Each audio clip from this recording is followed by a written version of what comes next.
ফেরার বীরভূমের পাথর সম্রাট টুলু মণ্ডল। তদন্তে টুলু মণ্ডলের একের পর এক সহযোগীর বাড়িতে হানা দিচ্ছে পুলিশ। সূত্রের খবর, টুলু মণ্ডলের শ্যালক শামসুল আলম ওরফে মিঠু এবং নূর আলম ওরফে মিন্টু পাথর ব্যবসার সঙ্গেই যুক্ত ছিলেন। পারুই এলাকায় তাদের ডেরাতেই এবার পৌঁছে গেল সিএম। স্থানীয় বাসিন্দা ও কর্মীদের সঙ্গে কথা বললে জানা যায়, দুই ভাইয়ের পৃথক পাথরের ডিপো রয়েছে। তাদের মালিকানায় আনুমানিক 30 থেকে 40টি ডাম্পার রয়েছে। এর মধ্যে বহু গাড়িতে এমএসপি লেখা দেখা যায়, যার অর্থ মণ্ডল স্টোন প্রোডাকশন। স্থানীয় বাসিন্দাদের অভিযোগ, এমএসপি টুলু মণ্ডলের সাংকেতিক চিহ্ন ছিল। তৃণমূল জমানায় এনএসপি লেখা গাড়িগুলিকে বিশেষ সুবিধা দেওয়া হতো। ওই লোগো দেখলে পুলিশও ধরতো না। পাথর ব্যবসার সাথে জড়িত হয়ে গেছে এবং তাদের নামে বেনামে প্রচুর ডাম্পার করেছে এবং সম্পত্তিও বাড়াচ্ছে। এই যে তাদের গাড়ির মধ্যে এমএসপি লেখা, মানে এইটাই কি কারণ? এমএসপি লেখার কারণ হচ্ছে এটা টুলু মণ্ডলের সাংকেতিক চিহ্ন।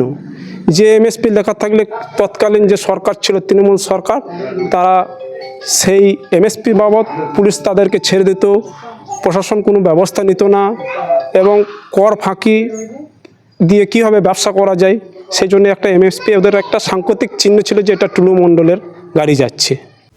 স্থানীয়দের দাবি, টুলু মণ্ডল যখন পাথর ব্যবসায় সক্রিয়ভাবে যুক্ত হন, সেই সময় থেকেই তার দুই শ্যালকও পারুইয়ে পাথরের ব্যবসা শুরু করেন। ব্যবসায় নামার আগে একজন ধান কেনাবেচার সঙ্গে যুক্ত ছিলেন এবং অন্যজন গাড়ি চালকের কাজ করতেন। পাথর ব্যবসার সঙ্গে যুক্ত হওয়ার পরই বাড়তে থাকে তাদের সম্পত্তির বহর।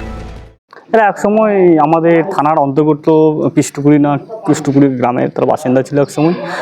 বর্তমানে তারা পাড়ুইয়ে আসে। যখন তাদের টুলু মণ্ডল যেহেতু ওনার দিদিকে বিবাহ করেছে, সেই জন্য তারা সম্বন্ধী হয় দুইজন।